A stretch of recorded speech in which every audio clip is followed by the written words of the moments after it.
ಒಂದು ಚುನಾವಣೆಯ ಫಲಿತಾಂಶ ಅಂದ್ರೆ ಬರೀ ಗೆಲುವು ಸೋಲಿನ ಲೆಕ್ಕಾಚಾರ ಅಲ್ಲ, ಅದೊಂದು ಕ್ಷೇತ್ರದ ಆರೋಗ್ಯದ ರಿಪೋರ್ಟ್ ಕಾರ್ಡ್ ಇದ್ದ ಹಾಗೆ. ಇಂದು ನಾವು ಬೆಂಗಳೂರಿನ ಕೆಆರ್ಪುರ ಕ್ಷೇತ್ರದ ಅಂಕಿಅಂಶಗಳನ್ನಿಟ್ಕೊಂಡು ಜನರ ನಿಜವಾದ ಸಮಸ್ಯೆಗಳೇನು, ಅವರ ಆಶಯಗಳೇನು ಅಂತ ಅರ್ಥ ಮಾಡ್ಕೊಳ್ಳೋಣ. ನಾವು ಗಮನ ಹರಿಸ್ತಿರೋದು ಬೆಂಗಳೂರಿನ ಕೆಆರ್ಪುರ. ಆದರೆ ಇದು ಕೇವಲ ಒಂದು ಕ್ಷೇತ್ರದ ಕಥೆಯಲ್ಲ. ಬೆಂಗಳೂರಿನ ಹೃದಯ ಭಾಗದಲ್ಲಿರೋ ಈ ಕ್ಷೇತ್ರ ಇವತ್ತು ಭಾರತದ ಯಾವುದೇ ಮಹಾನಗರ ಎದುರಿಸ್ತಿರೋ ಸವಾಲುಗಳ ಒಂದು ಕನ್ನಡಿ ಇದ್ದಾಗೆ. ಈ ಸಂಖ್ಯೆ ನೋಡಿ, 5,10,777. ಇಷ್ಟು ಮತದಾರರು. ಕೆಆರ್ಪುರ ಬೆಂಗಳೂರಿನ ಅತಿ ದೊಡ್ಡ ವಿಧಾನಸಭಾ ಕ್ಷೇತ್ರ. ಇಷ್ಟು ದೊಡ್ಡ ಜನಸಂಖ್ಯೆಯ ನಾಡಿಮಿಡಿತವನ್ನ ಅರ್ಥ ಮಾಡ್ಕೊಳ್ಳೋದು ಆಡಳಿತ ನಡೆಸೋರ್ಗೆ ಅತಿ ದೊಡ್ಡ ಸವಾಲು ಅಲ್ವಾ? ಸರಿ, ಕ್ಷೇತ್ರದ ಗಾತ್ರ, ಅದರ ಜಾಗ ಎಲ್ಲ ಗೊತ್ತಾಯಿತು. ಆದರೆ ಈ ಸಂಖ್ಯೆಗಳ ಆಚೆಗೆ ಜನರ ದಿನನಿತ್ಯದ ಬದುಕು ಹೇಗಿದೆ? ನಗರ ಬೆಳೆದಂತೆ ಮೂಲ ಸೌಕರ್ಯಗಳು ಕೂಡ ಜೊತೆಜೊತೆಗೆ ಬೆಳೀತಿದೆಯಾ, ಅಥವಾ ಬೆಳವಣಿಗೆ ಮೂಲ ಸೌಕರ್ಯವನ್ನ ಹಿಂದಿಕ್ಕಿ ಓಡುತ್ತಿದೆಯಾ? ಬನ್ನಿ ನೋಡೋಣ. ಜನರ ಪ್ರಮುಖ ದೂರುಗಳನ್ನ ಒಮ್ಮೆ ಗಮನಿಸಿ. ಟ್ರಾಫಿಕ್ ಜಾಮ್, ತುಂಬಿ ಹರಿಯೋ ಚರಂಡಿಗಳು, ಮಳೆ ಬಂದ್ರೆ ಕೆರೆಯಾಗೋ ರಸ್ತೆಗಳು, ಹೊಂಡ ಗುಂಡಿಗಳು. ಇವೆಲ್ಲ ಬರೀ ದೂರುಗಳಲ್ಲ. ಇದು ಆಡಳಿತದ ಭರವಸೆಗೂ ನೆಲದ ಮೇಲಿನ ವಾಸ್ತವಕ್ಕೂ ನಡುವೆ ಇರೋ ಅಭಿವೃದ್ಧಿಯ ಅಂತರವನ್ನ, ಡೆವಲಪ್ಮೆಂಟ್ ಗ್ಯಾಪ್ ಅನ್ನ ತೋರಿಸುತ್ತೆ. ಇದು ಕೇವಲ ಒಂದು ಉಲ್ಲೇಖವಲ್ಲ, ಜನರ ನೋವಿನ ಧ್ವನಿ. ವಾರಗಟ್ಲೆ ತೆರೆದ ಚರಂಡಿ ದುರ್ವಾಸನೆಯಲ್ಲಿ ಬದುಕೋದು ಅಂದ್ರೆ ಹೇಗಿರ್ಬೇಕಾ? ಇದು ಕೇವಲ ಮೂಲಸೌಕರ್ಯದ ಸಮಸ್ಯೆ ಅಲ್ಲ, ಇದು ಮಾನವ ಘನತೆಯ ಪ್ರಶ್ನೆ. ನಮ್ಮ ಸಂವಿಧಾನ ಪ್ರತಿಯೊಬ್ಬರಿಗೂ ಘನತೆಯಿಂದ ಬದುಕುವ ಹಕ್ಕನ್ನು ನೀಡುತ್ತದೆ. ಆ ಘನತೆಗೆ ಈ ಪರಿಸ್ಥಿತಿಗಳು ಸವಾಲ್ ಹಾಕ್ತಿವೆ. ಹಾಗಾದ್ರೆ ಈ ಎಲ್ಲಾ ಸಮಸ್ಯೆಗಳು, ಈ ಹತಾಶೆ ಮತದಾನದ ಮೇಲೆ ಹೇಗೆ ಪರಿಣಾಮ ಬೀರುತ್ತೆ? ಈಗ ನಾವು ಫಲಿತಾಂಶವನ್ನ ನೋಡೋಣ. ನೆನ್ಪಿಡಿ, ಇದೊಂದು ಗೆಲುವು ಸೋಲಿನ ವಿಶ್ಲೇಷಣೆ ಅಲ್ಲ. ಬದಲಾಗಿ ಮತದಾರರು ನಾಯಕರಿಗೆ ಕಳಿಸೋ ಸಂದೇಶವನ್ನ ಅರ್ಥ ಮಾಡ್ಕೊಳ್ಳೋ ಪ್ರಯತ್ನ. ಈ ಅಂಕಿಅಂಶಗಳನ್ನ ನೋಡಿ. 2018ರಲ್ಲಿ ಕಾಂಗ್ರೆಸ್ನಲ್ಲಿದ್ದ ಶಾಸಕ 2023ರಲ್ಲಿ ಬಿಜೆಪಿಯಿಂದ ನಿಂತು ಗೆಲ್ತಾರೆ. ಬಿಜೆಪಿ ವೋಟ್ ಶೇರ್ ಜಾಸ್ತಿಯಾಗಿದೆ, ಕಾಂಗ್ರೆಸ್ ವೋಟ್ ಶೇರ್ ಕಮ್ಮಿಯಾಗಿದೆ. ಮೇಲ್ನೋಟಕ್ಕೆ ಇದು ಸ್ಪಷ್ಟ ಗೆಲುವು ಅಂತ ಅನ್ಸುತ್ತೆ. ಆದರೆ ರಾಜಕೀಯದಲ್ಲಿ ಆಳವಾಗಿ ಇಳಿದು ನೋಡಿದಾಗ ಬೇರೆ ಚಿತ್ರಣ ಸಿಗುತ್ತೆ.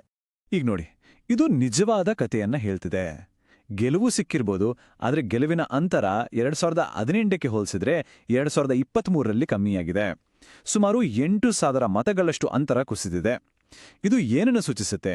ಇದು ಮತದಾರರ ಅಸಮಾಧಾನ ಹೆಚ್ಚಾಗ್ತಿರೋದ್ರ ಸ್ಪಷ್ಟ ಸಂಕೇತ. ಸರಿ, ಈ ಕಡಿಮೆಯಾದ ಗೆಲುವಿನ ಅಂತರದ ಹಿಂದಿನ ಕಾರಣಗಳೇನು? ಮತದಾರರ ಮನಸ್ಸಿನಲ್ಲಿ ಯಾಕೆ ಈ ಬದಲಾವಣೆ ಆಗ್ತಿದೆ? ಈ ನಗರದ ಅಸಮಾಧಾನದ ಹಿಂದಿರೋ 3 ಮೂಲ ಕಾರಣಗಳನ್ನ ಈಗ ಆಳವಾಗಿ ನೋಡೋಣ.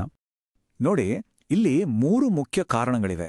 ಮೊದಲನೆಯದು ಅಭಿವೃದ್ಧಿಯ ಅಂತರ, ಡೆವಲಪ್ಮೆಂಟ್ ಗ್ಯಾಪ್, ಅಂದ್ರೆ ಮೂಲಭೂತ ಸೌಕರ್ಯಗಳ ಕೊರತೆ. ಎರಡನೆಯದು ಕಲ್ಯಾಣ ಆಯಾಸ, ವೆಲ್ಫೇರ್ ಫಟೀಗ್, ಅಂದ್ರೆ ಬರೀ ಭರವಸೆಗಳನ್ನ ಕೇಳಿ ಕೇಳಿ ಜನರಿಗೆ ಸಾಕಾಗೋಗಿರೋದು. ಮತ್ತು ಮೂರನೇದು ಯುವಕರನ್ನ ಕಾಡ್ತಿರೋ ಉದ್ಯೋಗ ಬಿಕ್ಕಟ್ಟು, ಜಾಬ್ಸ್ ಕ್ರೈಸಿಸ್. ಕಲ್ಯಾಣ ಆಯಾಸ ಅಂದ್ರೆ ಏನು ಅಂತ ಸ್ವಲ್ಪ ವಿವರವಾಗಿ ಅರ್ಥ ಮಾಡ್ಕೊಳ್ಳೋಣ. ಜನರಿಗೆ ಮೊದಲು ಬೇಕಾಗಿರೋದೇನು? ಶುದ್ಧ ಕುಡಿಯೋ ನೀರು, ಸರಿಯಾದ ಚರಂಡಿ ವ್ಯವಸ್ಥೆ, ಓಡಾಡೋಕೆ ಒಳ್ಳೆ ರಸ್ತೆ. ಇಂಥ ಮೂಲಭೂತ ಅಗತ್ಯಗಳೇ ಸಿಗದಿದ್ದಾಗ ಚುನಾವಣೆ ಹೊತ್ತಲ್ಲಿ ಸಿಗೋ ಉಚಿತ ಕೊಡುಗೆಗಳು ಅವರಿಗೆ ಮುಖ್ಯ ಅನ್ಸಲ್ಲ. ಮೊದಲು ನಮ್ಮ ಬದುಕಿಗೆ ಬೇಕಾದ್ದನ್ನ ಕೊಡಿ ಅನ್ನೋ ಭಾವನೆ ಬಲವಾದಾಗ ಅದೇ ಕಲ್ಯಾಣ ಆಯಾಸ. ಇಷ್ಟೊತ್ತು ನಾವು ಸಮಸ್ಯೆಗಳನ್ನ ವಿಶ್ಲೇಷಣೆ ಮಾಡಿದ್ವಿ. ಆದರೆ ವಿಶ್ಲೇಷಣೆ ಮಾಡ್ತಾ ಕೂತ್ರೆ ಸಾಲ್ದು, ಪರಿಹಾರ ಬೇಕು. ಜನರ ದೂರುಗಳನ್ನೇ ಆಧಾರವಾಗಿ ಇಟ್ಕೊಂಡು ಕಾರ್ಯರೂಪಕ್ಕೆ ತರಬಹುದಾದ ಒಂದು ಸ್ಪಷ್ಟ ನೀಲನಕ್ಷೆ ಹೇಗಿರ್ಬೋದು ಅಂತ ನೋಡೋಣ.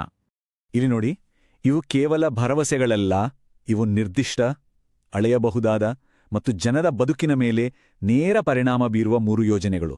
These are not just promises. These are 3 specific, measurable projects that directly impact people's lives. Horamavu ರಸ್ತೆ, ಕಸ್ತೂರಿ ನಗರ ಅಂಡರ್ಪಾಸ್ ಮತ್ತೆ ಸ್ಥಳೀಯ ಕೆರೆಗಳು. ಈ 3ರ ಸುಧಾರಣೆ ಇಡೀ ಕ್ಷೇತ್ರದ ಚಿತ್ರಣವನ್ನೇ ಬದಲಿಸಬಲ್ಲದು. ಮೊದಲನೇ ಯೋಜನೆ, ಹೊರಮಾವಿನ ಚರಂಡಿ ಮತ್ತು ರಸ್ತೆ ಸಮಸ್ಯೆಯನ್ನ ಶಾಶ್ವತವಾಗಿ ಬಗೆಹರಿಸುವುದು. ಇದಕ್ಕೆ ಅಂದಾಜು ವೆಚ್ಚ ಸುಮಾರು 12ರಿಂದ 15 ಕೋಟಿ ರೂಪಾಯಿ. ಈ ಹೂಡಿಕೆಯಿಂದ ಜನರಿಗೆ ಸಿಗೋ ಲಾಭ ಏನು? ದಿನನಿತ್ಯದ ಪ್ರವಾಹದ ತೊಂದರೆ ತಪ್ಪುತ್ತೆ, ಸಾವಿರಾರು ಜನರ ಓಡಾಟ ಸುಲಭವಾಗುತ್ತೆ. ಇದು ಹಣಕ್ಕಿಂತ ಮಿಗಿಲಾದ ಜನರ ಬದುಕಿನ ಗುಣಮಟ್ಟದ ಮೇಲಿನ ಹೂಡಿಕೆ. ಎರಡನೇ ಯೋಜನೆ, ಕಸ್ತೂರಿ ನಗರ ಅಂಡರ್ಪಾಸ್. ಟ್ರಾಫಿಕ್ ಜಾಮ್ ಮತ್ತು ಮಳೆನೀರು ತುಂಬಿಕೊಳ್ಳೋ ಸಮಸ್ಯೆಯನ್ನ ಸರಿಪಡಿಸೋಕೆ ಆಗೋ ಅಂದಾಜು ವೆಚ್ಚ ಸುಮಾರು 5ರಿಂದ 7 ಕೋಟಿ ರೂಪಾಯಿ. ಒಂದೇ ಒಂದು ಅಂಡರ್ಪಾಸ್ ಸರಿಪಡಿಸಿದ್ರೆ ಸುತ್ತಮುತ್ತಲಿನ ಹಲವು ಏರಿಯಾಗಳ ಟ್ರಾಫಿಕ್ ಸಮಸ್ಯೆ ಕಮ್ಮಿಯಾಗುತ್ತೆ, ಜನರ ಸಮಯ ಉಳಿಯುತ್ತೆ, ಅಪಘಾತಗಳು ತಪ್ತವೆ. ಅಂದ್ರೆ ಜನರ ಸುರಕ್ಷತೆಯನ್ನ ಖಾತ್ರಿಪಡಿಸಿದ ಹಾಗೆ. 3ನೇ ಯೋಜನೆ, ನಮ್ಮ ನಗರದ ಶ್ವಾಸಕೋಶಗಳಾದ ಕೆರೆಗಳ ಪುನರುಜ್ಜೀವನ. ಇದಕ್ಕಿರೋ ಅಂದಾಜು ವೆಚ್ಚ 20 ಕೋಟಿ ರೂಪಾಯಿ. ಇದು ಕೇವಲ ಒಂದು ಯೋಜನೆ ಅಲ್ಲ, ಇದು ನಮ್ಮ ಮುಂದಿನ ಪೀಳಿಗೆಯ ಭವಿಷ್ಯಕ್ಕಾಗಿ ಮಾಡುವ ಹೂಡಿಕೆ. ಸ್ವಚ್ಛ ಪರಿಸರ, ಉತ್ತಮ ಆರೋಗ್ಯ ಮತ್ತು ಕುಟುಂಬಗಳು ಕಳೆಯಲು ಉತ್ತಮ ಸಾರ್ವಜನಿಕ ಜಾಗಗಳು, ಇವೆಲ್ಲ ಒಂದು ಸಮಾಜದ ನಿಜವಾದ ಸಂಪತ್ತು. ಸರಿ, ಯೋಜನೆಗಳು ಸಿದ್ಧವಾಗಿವೆ. ಆದರೆ ಕೇವಲ ಯೋಜನೆಗಳನ್ನ ಮಾಡಿದ್ರೆ ಸಾಲದು. ಭರವಸೆಗಳನ್ನ ಪ್ರಗತಿಯಾಗಿ ಪರಿವರ್ತಿಸೋದು ಹೇಗೆ? ಆಡಳಿತ ಅಂದ್ರೆ ಬರೀ ಭರವಸೆ ಕೊಡೋದಲ್ಲ, ಅದನ್ನ ಜನರಿಗೆ ತಲುಪಿಸೋದು.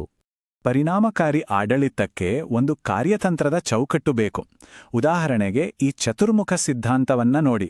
ಶಿವನಂತೆ ಅಕ್ರಮಗಳ ವಿರುದ್ಧ ಕಠಿಣ ಕ್ರಮ, ವಿಷ್ಣುವಿನಂತೆ ಯೋಜನೆಗಳಿಗೆ ಸ್ಥಿರತೆ ಮತ್ತು ನಿರಂತರತೆ, ಬ್ರಹ್ಮನಂತೆ ಹೊಸ ತಂತ್ರಜ್ಞಾನ ಮತ್ತು ಆಲೋಚನೆಗಳನ್ನ ತರೋದು, ಮತ್ತು ದುರ್ಗೆಯಂತೆ ದುರ್ಬಲರಿಗೆ ರಕ್ಷಣೆಯನ್ನ ಒದಗಿಸೋದು.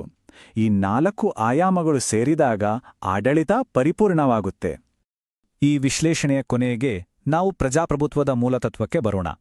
ಅದುವೇ ನಂಬಿಕೆ. ಅಂಕಿಅಂಶ, ಯೋಜನೆ, ತಂತ್ರಗಾರಿಕೆ ಎಲ್ಲದಕ್ಕಿಂತ ಮಿಗಿಲಾದದ್ದು ನಾಯಕ ಮತ್ತು ಮತದಾರರ ನಡುವೆ ಇರಬೇಕಾದ ನಂಬಿಕೆಯ ಸಂಬಂಧ. ಇದನ್ನ ನಾವು ಯಾವತ್ತೂ ಮರಿಬಾರ್ದು. ಚುನಾವಣೆಯಲ್ಲಿ ಗೆದ್ದ ತಕ್ಷಣ ಎಲ್ಲವೂ ಮುಗಿಯೋದಿಲ್ಲ, ಅಲ್ಲಿಂದಲೇ ನಿಜವಾದ ಜವಾಬ್ದಾರಿ ಶುರುವಾಗುತ್ತೆ. ಜನರ ನಂಬಿಕೆಯನ್ನ ಪ್ರತಿದಿನ ಪ್ರತಿ ಕ್ಷಣ ಗಳಿಸಬೇಕಾಗುತ್ತೆ. ಪ್ರಜಾಪ್ರಭುತ್ವದಲ್ಲಿ ನಿಮ್ಮ ಮಾಹಿತಿ ಮತ್ತು ಸಮ್ಮತಿ ಇಲ್ಲದೆ ನಿಮ್ಮ ವೈಯಕ್ತಿಕ ಡೇಟಾವನ್ನ ಬಳಸಲಾಗೋದಿಲ್ಲ. ಇದು ನಿಮ್ಮ ಹಕ್ಕು ಕೂಡ. ನೀವು ಜನರ ಕೇಂದ್ರಿತ ನಾಯಕರಾಗಲು ಮತ್ತು ನಿಮ್ಮ ಕ್ಷೇತ್ರವನ್ನು ಉನ್ನತೀಕರಿಸಲು ಬಯಸಿದ್ರೆ blueprintstrategies.ai ನಲ್ಲಿ mgr@blueprintstrategies.ai ಗೆ ಸಂಪರ್ಕಿಸಿ ಅಥವಾ 08042041602ಗೆ ಕರೆ ಮಾಡಿ. ರಾಜಕೀಯವನ್ನು